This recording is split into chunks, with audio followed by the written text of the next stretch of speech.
Hello, I'm Andy Agathangelo, the founder of the Transparency Task Force. The Transparency Task Force is a certified social enterprise, which means that we exist to make an impact and not to make a profit. Our mission is to promote reform of the financial sector so that it serves society better. And we are very sure that the financial industry does need much greater levels of transparency and truthfulness and trustworthiness. As you know, today's event is all about Violation Tracker.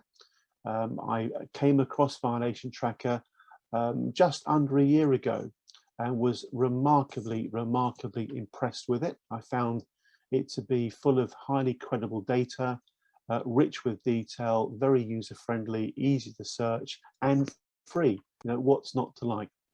And having come across the database, we had conversations between Transparency Task Force and the very good folks at Good Jobs First in Washington, DC, to explore the idea of Violation Tracker coming to the UK. And extremely pleased and proud that it is now up and running. And we carried out some pretty successful launch briefings in November, December last year. And this is the first of 7 update briefings that we're going to be carrying out during the course of this year to keep everybody up to date and to make sure that word travels fast and far about Violation Tracker UK. I hope that sets the scene reasonably nicely. And what I'd like to do now is to pass over to Phil Matera, who's going to pick up the reins from me at this point. We do need to be reasonably agile in terms of Lord Prem Seeker. Once he's here, we need to kind of switch over to him, and then we'll jump back to Phil if Phil hadn't completed his piece by then. So Phil, thank you very much indeed for being here. Over to you, sir. Thank you. Well, thank you, Andy. Hello to everyone. I want to acknowledge our communications director, Arlene Martinez, who's on the call, and Anthony K. Bagley, who's our lead UK researcher, who gathers most of, in fact, just about all of the data for Violation Tracker UK at this point, and also Anish Raghunandan from the London School of Economics, who's our academic advisor. So Violation Tracker UK has been up and running since October, and it's going smoothly now. We're now on a schedule of updating every 3 months. You know, we updated the database in January, and we're working on another one that will come out in April. And what that means is basically going through all of the roughly 50 regulatory agencies for which we capture data and making sure that we have all the latest cases. One of the biggest challenges there, as Anthony could attest, is capturing all the cases from the Employment Tribunal, which has a very large volume of cases, and each decision needs to be reviewed individually and analyzed to see whether it meets our criteria, and if so, an entry is created. We're also constantly on the lookout for new agencies to add to the list. In the last update, we added the Solicitors Regulatory Authority, and we're still, the big gap that we're still waiting for is with the Financial Ombudsman Service. And we've had an open records request pending there for quite a while now, and they keep giving us excuses why they haven't gotten to it yet. But we're hoping at some point we're going to get a very large influx of compiled data from that agency, and we will add that to the list. That will probably double the size of the roughly 65,000 entries that we currently have in the database. So that's where we're standing. That's where things stand now. We're this may be beyond the scope of this discussion, but we're also kind of laying the groundwork for a possible creation of a multi-country version of Violation Tracker. Violation Tracker Global. I'm doing some of the preliminary research on that now. And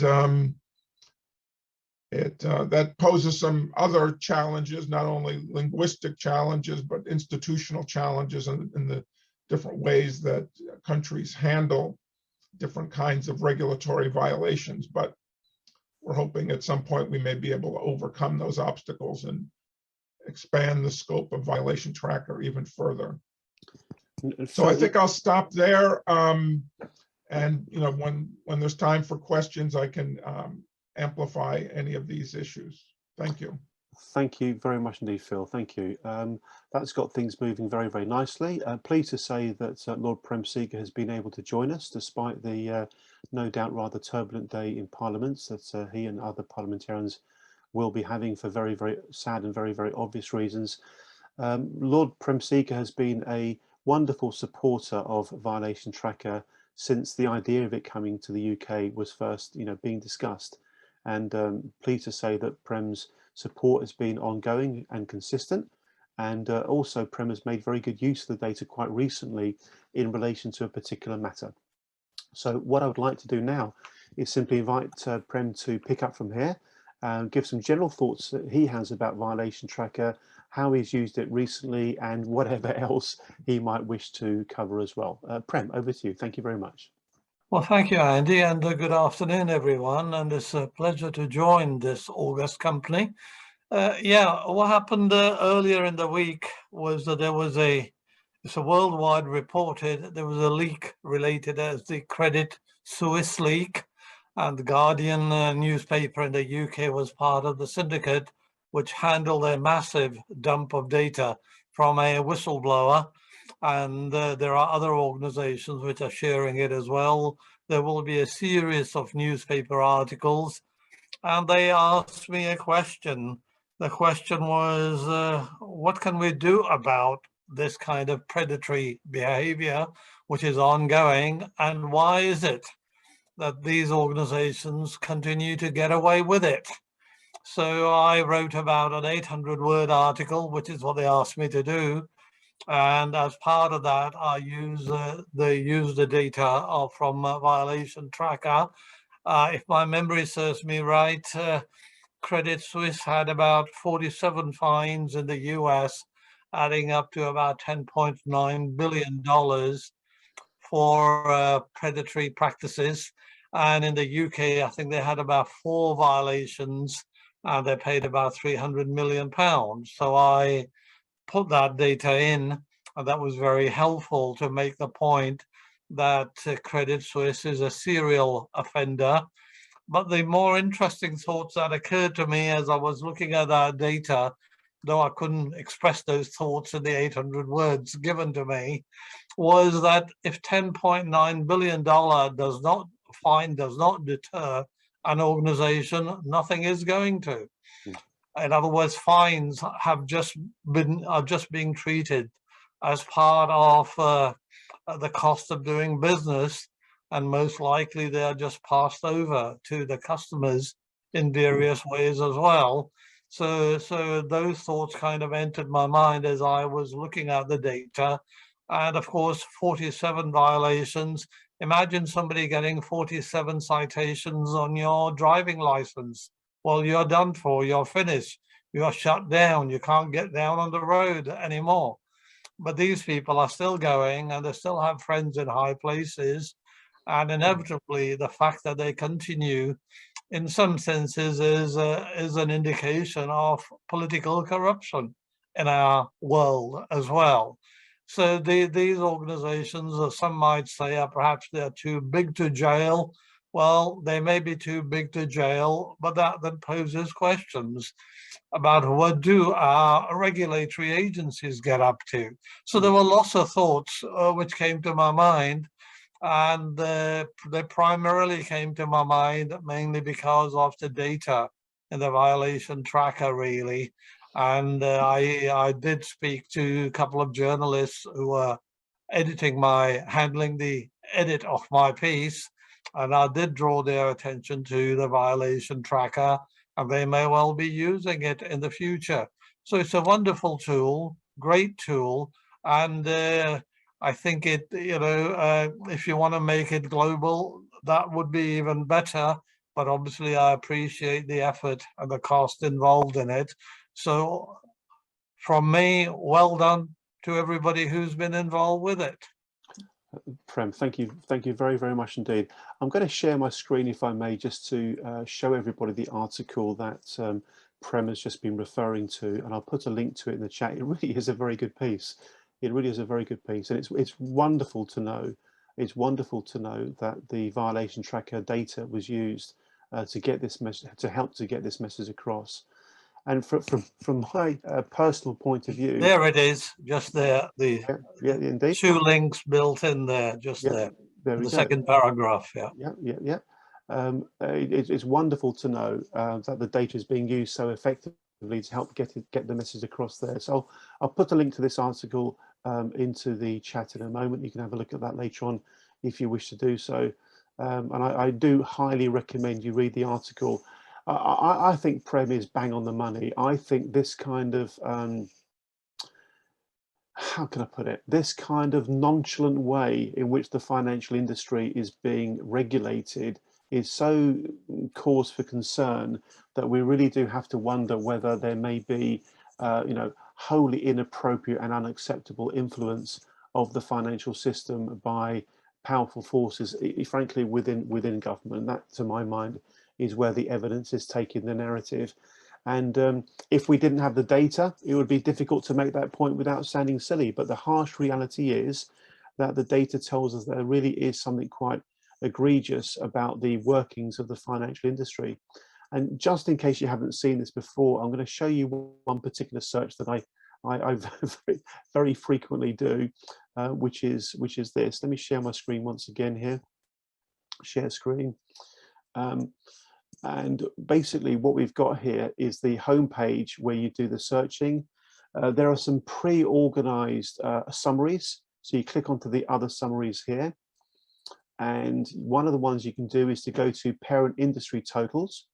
And when you do that, what you'll immediately get to is this ranking of industries according to how much they've been fined. And this data goes back 10 years. Which is an incredible piece of work. I think there are now 60 to 65,000 records in it. And I am somebody who has lived and worked in the financial sector pretty much all my life. And I can't begin to tell you how awkward I feel about the fact that the financial industry time and time again tops these sorts of charts. But what Violation Tracker UK does is it not only shows us that the financial services industry is the most egregious of all, in terms of violations and infringements and malpractice, malfeasance, misconduct, mis-selling. It's so bad by so far that if you add up every single other one of the industries, in other words, if you add up aerospace and military contracting at number 2, telecoms at 3, utilities at 4, etc., etc., etc., if you add up all of the other industries, you come to the shocking conclusion that they all added up equate to roughly the same as the financial sector. And when you then click on the financial services link here, if you click onto that, you'll see a terribly worrying pattern. There's the worst offenders. You'll see Credit Suisse is here, a total of £302,347,376 against the UK authorities, plus of course all the authorities they've broken rules against in the US. And then you'll see this worrying pattern of recidivism. Recidivism, of course, being the pattern of organizations doing something wrong, getting caught doing it, and then getting fined, and then carrying on doing exactly what they were doing before. And just in case anybody is under the misapprehension that these are all old historical cases, they really are not. So we know that because if you click on year, as I'm about to do now, it'll first of all take you to the oldest cases, i.e. going back to 2010, but click on the year again, and it takes you to the latest cases. And here we've got it, MasterCard of this year, price fixing or anti-competitive practices, NatWest last year, labour standards violations, HSBC, labour standards violations, Barclays, labour standards violations, so on and so forth. And if you go all the way down, you'll see the same organisations being caught doing the same wrong things over and over again. Now, what Violation Tracker has done for me, and it sounds like for Prem and others as well, is it really has put a big spotlight on the question about how effective is the regulatory framework. Because if the purpose of the regulatory framework is to bring about good conduct across the relevant industry, in this case financial services, then what is the basis of us having any confidence that that fundamental approach of catch them, fine them has any effectiveness at all? Surely, ladies and gentlemen, there's an argument for greater personal jeopardy for the individuals controlling the organizations, because it is their decisions and their culture that leads the companies to behave the way that they do. And at the moment, all that's happening is it is the shareholders who are paying the price, because it's coming out of the profitability and the dividends of the companies that they run. So those are my thoughts. Prem may well want to sort of pick up on those issues, and then when he's done, we'll jump back to Phil. Thank you very much, Prem. Over to you again. Yeah, just a couple of thoughts, Andy. I mean, the data and violation tracker is very, very helpful, but in some ways it is the tip of an iceberg. It is where somebody's been caught and some regulators have been daring enough to do to levy a fine. I mean, there are so many cases where nothing has happened. You know, I know, and we've been talking to people, for example, about the forgery of customers' signatures by banks. Absolutely no action. We also know the ongoing saga for more than a decade of the fraud at HBOS and IBS. Absolutely nothing has happened. We also know that there are many examples where so-called investigations begin and then they mysteriously vanish. So we don't really know the full story of the predatory practices because it is hard to discover those things. But nevertheless, we have an indication from these fines as to what has happened. And we can also use the data in other ways. We can simply say, look, here are some possible evidence of predatory practices, and look what the regulators have done. Only fine somebody once or twice or 3 times or 4 times. In my article, I make the point about NatWest. NatWest is the only UK conviction for money laundering by a bank. And here the bank itself volunteered conviction because basically they got caught utterly red-handed, a business claiming to have an annual turnover of 15 million. And I think it was close to about £300 million cash banked in black bin bags. So then I cite the example of HSBC, where the UK ministers and the regulators were basically keen to cover it all up and pretend as though it never really happened. So we don't know the full story, but the data is helpful in not only indicating the fines, but also possibly a mismatch between the number of times somebody's fined and the examples when nothing really happens. So we can use the data that way as well. Thank you very much indeed, Prem. Thank you. Well, we'll jump back to Phil for further thoughts that he may have. I think Prem's going to be with us for another 5 minutes or so. We'll then check in with Prem before he leaves, and then we'll go to Anish for any additional points he'd like to make. Once we've done that, we'll kind of throw it open for Q&A and discussion. So, Phil, thank you very much. Back to you, sir. Thank you. Okay. I saw an article in the Financial Times the other day about how there's an increasing tendency among companies to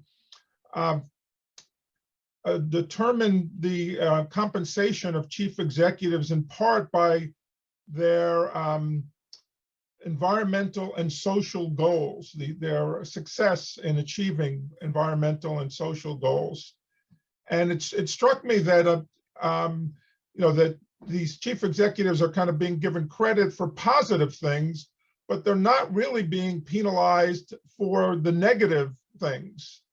And it would be interesting to see what would happen if these pay packages, were seriously impacted by, the extent to which companies are getting implicated in these kinds of regulatory and even criminal activities. I mean, in very rare cases, executives are, personally held responsible, but that's, so rare as to almost be insignificant. So it's, this is always the, the dilemma in the area of corporate crime. What's the way to get, companies to change their behavior, and, what is it that's going to motivate executives to, change their practices fundamentally? Because right now the incentives seem to be to go on breaking the law and paying the fines, as what Sika was just saying. So I don't have the answer to this. I mean, and our goal is really just to document these cases and to contribute to the discussion of this. But we clearly need a lot more analysis of what to do about this, ongoing corporate crime wave, especially in the financial sector. And I'm hoping that, the Violation Tracker can play some role in bringing that about. Thank you, Phil. And you're causing me to think about a couple of points. I'm going to again share my screen in relation to the US database. Of course, today we're talking about Violation Tracker UK predominantly, but I do want to share something with you all because it's just it is so pertinent given what has happened today. So I'm going to go to Violation Tracker, the original US database, which was something we stumbled across last year and fell in love with straight away. If we go to the offence type section and go to economic sanctions breaches, economic sanction violations. So this is where companies have basically broken rules designed to use political stroke economic influence to get countries and other actors to behave properly. So the data shows that since the year 2000, remember the US database goes back to the year 2000, not just 10 years, there's been 560 cases of economic sanction violations. 560 cases of economic sanction violations, a total of 22, is that 22 billion? It is, isn't it? 22,258,569,063 worth of fines.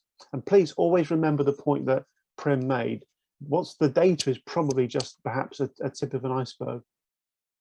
The top 10 parent companies, BNP Paribas, Commerzbank, SocGen, UniCredit, Credit Agricole, Standard Chartered, ING, Mitsubishi Group, ABN AMRO, and Credit Suisse. There they are again. Yeah, it seems like they don't want to be left out of any of these charts, does it? And we've got, again, I'm going to sort by year because then it really does emphasize the kind of the immediacy of the egregious behavior. So, BNP Paribas, oh, sorry, that's the list. So UniCredit, Unicontrol, BitPay, etc., etc. Look, these are all in 2021. This isn't like, 20 years ago. This is like now. And if the purpose of economic sanctions is to use political stroke economic pressure to get various actors to behave properly, including countries, we really do have to wonder about, frankly, the moral integrity of parts of our financial system, a system that appears, according to the data, to not really be too interested in behaving properly. And the connection I'm making. Obviously, today's a tragic day. We have Russia moving into Ukraine, and we're all asking ourselves questions like, maybe we weren't tough enough when they were doing what they were doing before. I guess that's beyond the scope of this particular conversation, but what is definitely within scope of this conversation is that when you have the data, you can do some really important thinking given the data that you're seeing. I'll jump to Prem just to see if he has any final comments before I know he needs to dash off, get himself elsewhere. be about that economic sanctions point, Prem, or anything else, and then we'll jump back to Phil. Thanks, Prem. I think Phil poses really a wonderful issue about what do we do about penalizing the executives. I think the real problem, in a sense, is the limited liability of companies, because that people think only protects shareholders, but it also protects executives too, because from the wall of limited liability, the executives do things which, if any of us did it, we would be in dead trouble. In the UK, they've been talking about water companies discharging billions of liters of raw sewage into the rivers, and at the end paying some fine and then announcing record profits. Can you imagine if an ordinary individual tried to do that? The law will descend upon them. They would be in prison before you know. So there is one big issue. What do we do about this limited liability? And do we lift the veil, and do we then penalize the executives because they are effectively the brains, as it were? But that said, there were a few other things. I wrote papers for the Labour Party a few years ago about some policy options. And one of the policy options was, if you're looking at somebody like a bank, well, when it comes to executive remuneration, why not get the employees and the customers to vote on executive remuneration? You can identify customers with absolute certainty. You can specify, if you like, a qualifying period to say you had to be with Bank X for 12 months or so to be eligible to vote. Now, if the employees and the customers had to approve the pay packet, it is unlikely that they would actually approve huge pay packets for bad behavior. So that is sort of one way we can, as it were, democratize the corporations and at the same time deal with bad practices as well. Also, I looked at the regulatory structure. I went to speak to many people, including people at the Financial Conduct Authority in the UK, which is a regulator of the finance industry. And without fail, the repetition, the mantra was, we are here to protect the public. And then I asked the next question, where does public figure onto your regulatory structures? Where are they? Where are representatives of the public? And the answer is, other than a few consumer panels, which they had set up, they're simply not there. So my suggestion was that maybe we need a kind of a two-tier board for regulatory bodies. One is let the executives get on with whatever they are doing, for example, now, but have another tier, call it a supervisory board, whose job is to watch over the executives and ask a question. Why is it that you have hushed up HSBC's money laundering? Why is it that the fines are so puny? Why is it that the fines have not really secured any change in behavior at Credit Suisse and anywhere else? In other words, that way we injected the public into the regulatory structures. Also, just one sort of final thought, it is still to do with kind of executive remuneration. It is kind of an Australian system. They call it 2 strikes and out. So how it works is that at the AGM, when they put forward the policy for executive remuneration, at the moment only shareholders vote. I think it is 25%. If 25% of shareholders say, no, we don't like the executive remuneration practices, well, if they say no, then the executive get, as it were, a yellow card, which is like in our football matches, the referee waves a yellow card, and that is a warning to say, you better mend your ways.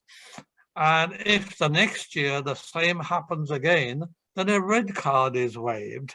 The red card means that immediately an AGM, if you like, a resolution is tabled to say that the entire board, with the exception of the chief executive, must resubmit themselves for election. Now that gives them some food for thought, and that somehow became law in Australia, while the executives are not paying a great deal of attention to it, and now they are busy trying to get it reversed. But from what I hear from colleagues in Australia, that it worries company directors a hell of a lot that they might have, that if a re-election is forced, they might not get back in. So that is encouraging some kind of a moderation. Now, I'm not saying that any of these things are the entire answer, but I think that taken together, they can possibly exert some pressure on executives to behave. At the moment, it seems to be pretty lawless, just to say, I will pay the fine and we will just carry on. And this way, there is some kind of a personal cost. I don't know what others think about it. I'll wait the answers before I go. Thank you very much indeed. Would anybody like to come in here at this point? Any comments or questions around this theme of we need personal accountability, personal jeopardy to influence organizational behavior? I'm going to go to gallery view so I can see everybody in little sort of thumbnails, and just wave a hand if you'd like to come on at this point in relation to that particular matter before Prem needs to disappear, if you'd like to make a point. And if, yeah, David Turnbull, please take yourself off mute if you can, David, and share with us your thoughts about the need for greater personal jeopardy for bad actors within organisations. But you'll need to take yourself off mute first of all, David. Thank you. Myself and Ian, we found that an accountant who we briefed the Financial Conduct Authority on, the Accountancy Board of Wales turned around and denied everything that we found, but we actually found it all in Companies House. Everything was listed that he done. He was actually colluding with 4 known criminals on one company. And last night we found that he's involved with quite a lot of previous offenders on another company, and some of these come from LCF, and some of these really are repeat offenders quite a lot of times, and it really needs looking at closely. For sure. This accountant, the chief accountant of Wales Society. David, thank you very much. You raise a remarkably important point, sir, about Companies House. Prem, any thoughts about Companies House? Oh dear, where do I start? I raised this issue yesterday in Parliament because we had a debate about elections. What this government is doing is rigging up the election rules for the future so that it can rule forever. I won't go into the details, not enough time here. But part of the game they are playing is that there is an electoral fraud going on in the UK. And this is why everybody's got to have a voter ID. Now, there is there's very little evidence. So in 2019, we had a general election, a European Parliament election, local council elections, mayoral elections, police and crime commissioner elections. Out of all these, in which about 47 million people were eligible, there were 4 convictions for voter fraud. And there were 2 cautions issued by the police. That's it. And the government thinks now everybody, must have a photo ID. So I said, well, if the government was really so serious about tackling fraud, it would look at Companies House. What's happening is the state is facilitating ID fraud. So Companies House, you can go through an agent, buy a company, or do it yourself. It costs you about £12. You can use any name you like, any address you like. Absolutely no authentication of any kind. So I've drawn the government's attention to a few implausible names, which included names like Adolf Tooth Fairy Hitler, that was the name of a director, Judas Super Radio Iscariot, Lord Truman Hell Christ, Victor Les Appy, Hugo. There was a man called Joseph Smith Jr., whose occupation was a prophet and a guardian angel. That's what he registered it as. Previously, I reported Italian mafia setting up shell companies, and they eventually decided to file all information in Italian.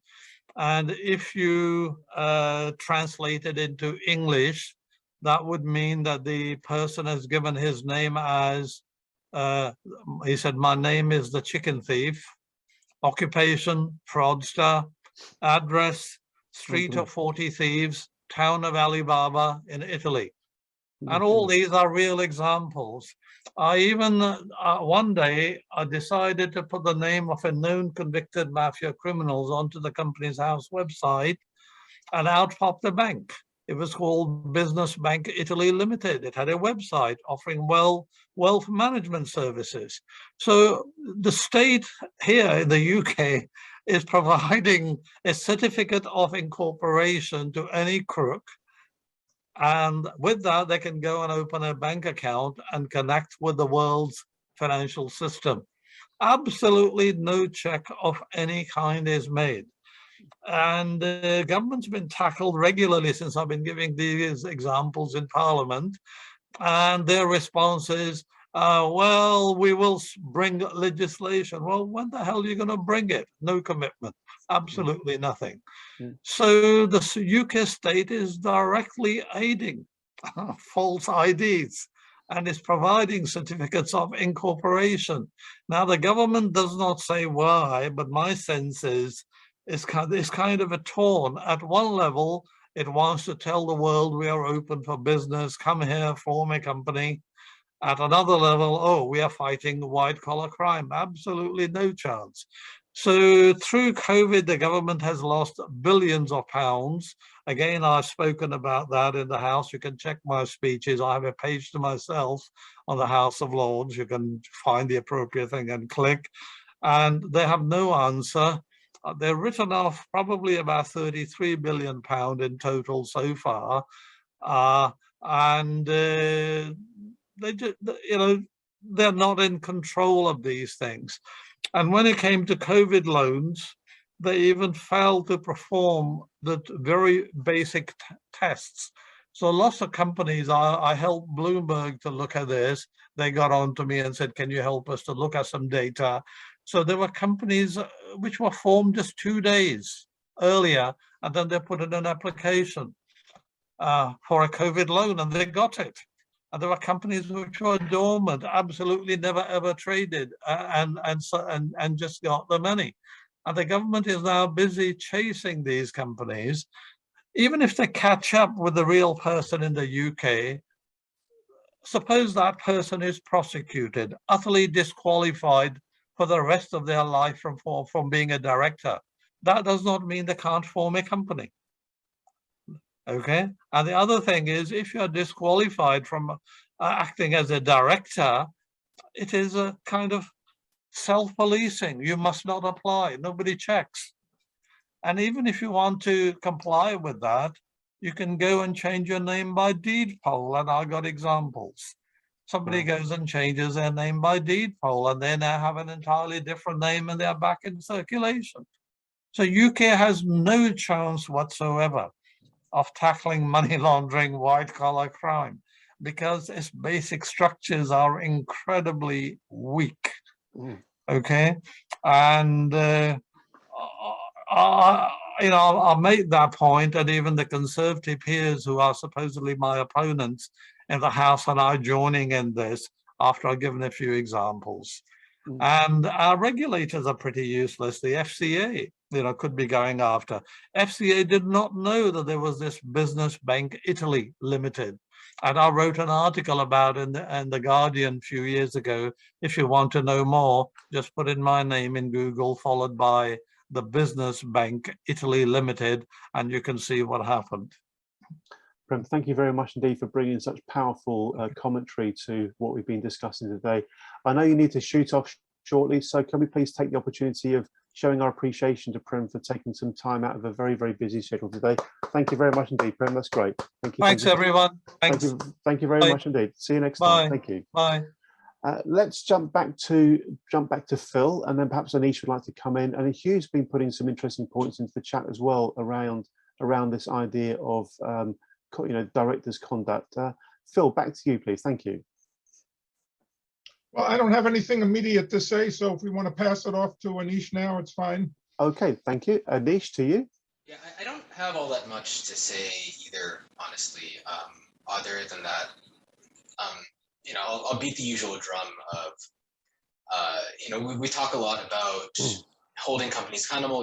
There was some discussion here of how do you compensate directors, how do you do all that. And Phil alluded to this as well, right? In the sense of directors aren't really held accountable for misdeeds. And a lot of this has to do with what the directors respond to external pressures, often from the investment community. What is the investment community fixating on? Typically not underlying corporate conduct, but sort of getting caught up in these kinds of, these measures of ESG scores and these measures of corporate conduct that are built on complete fluff, right? So one way to actually sort of leverage data and implement the data, one sort of benefit of the data as it expands is that hopefully you'll start to see directors face pressure for the right things, right? For things that are sort of reflect tangible actions that their firms have taken, not sort of vague commitments to net zero in 30 years with no progress now. So in some sense, I don't sort of have much to add other than this is hopefully something. So I just wanted to add to that very specific discussion that happened a bit earlier, sort of what I think the value of bilateral trackers going forward as well. Thank you very much, Anish. Thank you very, very much. Well, one of the nice things about the database is that it's continuously being added to by way of the quarterly updates.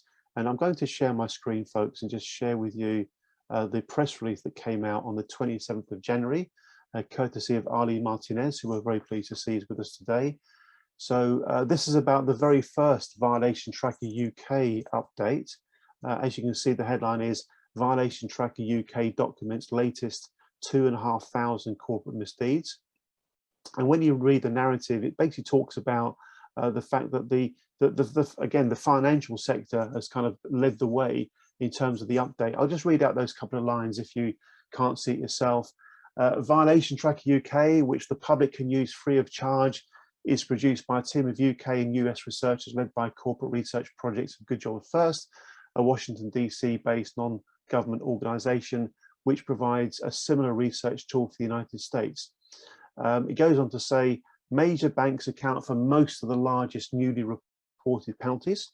NatWest was fined 264 million for failing to comply with anti-money laundering regulations. HSBC was penalized 63 million for similar issues, and Standard Chartered 46 million for failings in reporting and internal controls. As a result of the NatWest and HSBC cases, the FCA accounted for the largest monetary penalty total among the more than 40 regulatory agencies covered by Violation Tracker UK. And it then goes into a bit more detail. So it's wonderful that the database is being updated on a routine basis, giving us all that additional insight.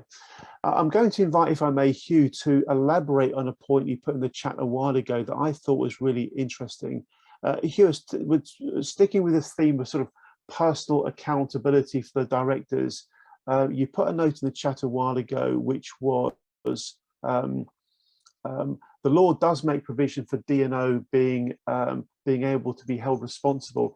Could you just tell us a bit more about that, Hugh, and talk to us about your interest in that particular topic and what you think it tells us? Thank you. Do we have Hugh here? Hugh, are you on mute? I think we may have lost Hugh. There we go. I think we have. I think Hugh's gone elsewhere. Let's open the conversation up to anybody else. Anthony, tell us a bit more about the actual quarterly updating that you do, because clearly you're the guy very much at the front end of all this. Is there anything you'd like to share us to help us understand a bit more about the actual updating process and how the data is all gathered and circulated? You're on mute, Anthony.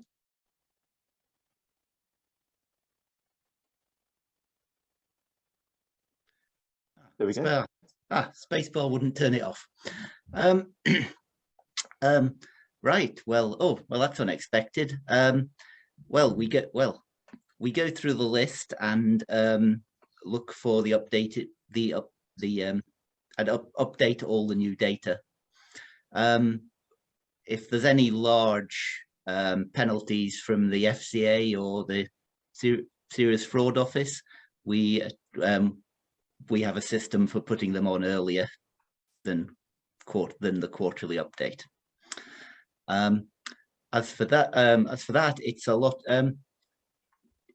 Almost all of them are not scrapable or, not copy pastable.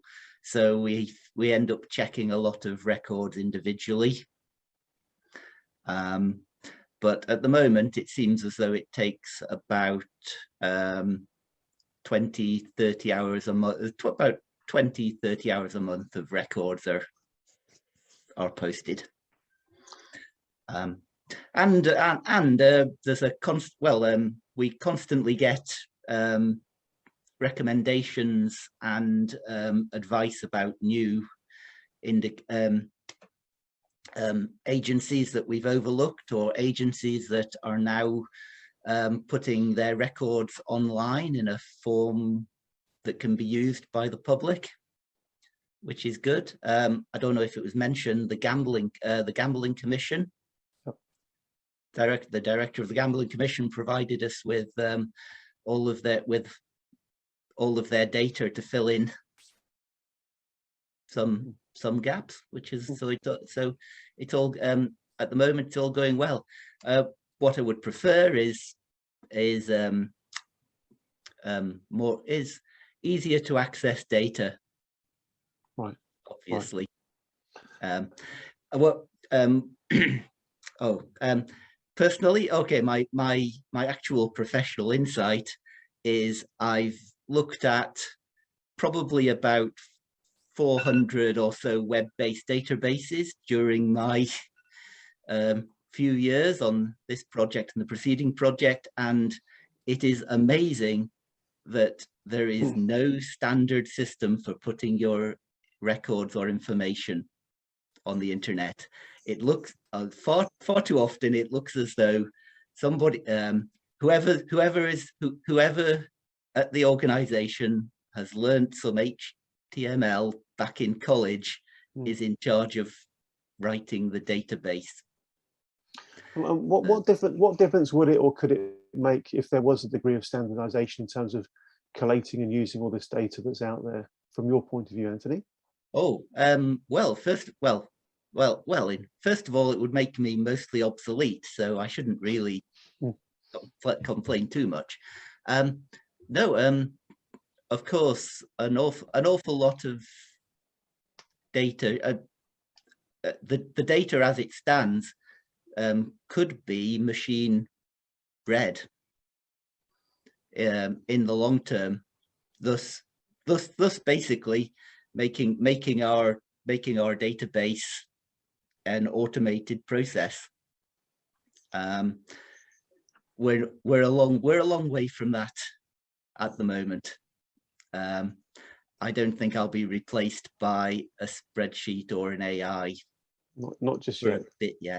Not just yet. Thank you very much, Anthony. And the work that you do is awesome. Without you doing it, obviously this would not be possible. Thank you, Anthony. I'm going to share my screen once again to draw your attention to some of the other press articles that have occurred since Violation Tracker UK has been around. So this is the piece that came out on October the 1st, just as the database was being launched. As you can see, the headline is Britain's bankers to be put into the spotlight with new Violation Tracker, but will it change behaviour? That really is the key question, I guess. We'll circulate these slides. There will be a link. You'll see the code on the left is the link to the actual article. Then there was several great bits in Byline Times. This one is about the UK being a haven for dirty money. Nearly half of all corporate violations in the past decade are committed by the financial sector. That's a theme that you've obviously picked up already today. The next one is about water companies. Prem mentioned the water companies. There's all sorts of issues around the UK's water companies. Many people think that because they are owned by private equity firms who are focused on short-term profit. There's been a huge lack of investment into them, which means that they don't behave or operate as they ought to. This article here is about the fact that, and again, all this data is from Violation Tracker, the fact that water companies have paid nearly $500 million in fines for a decade of violations. Next piece is about COVID. Big COVID management consultancy winners fined 101 million since the year 2010. So these are the COVID consultancies, and there's been a lot of suspicion around some of their conduct. This one's interesting. 1/5 of elite conservative donors run firms penalised for corporate infringements. That's interesting. And next we go to a great article by Chris Blackhurst. Hard truth is bankers hold sway for net zero's success. The article is about the idea that if we really want to get on top of the climate change problem and drag ourselves towards net zero, then it really does require the banking sector to do their bit. So there's already been quite a bit of very healthy media coverage off the back of Violation Tracker UK. I'll go to... So Andy, I just want to yeah. mention here that as much as we like those articles, we'd like to see more of them. Yeah. So if any of you have contacts with journalists, please make sure they know about Violation Tracker UK, and maybe even urge them to either write about the database or to use the database when they are writing about particular corporate scandals or revelations. And we'd like to see a more steady flow of that kind of coverage and usage of the database in the UK.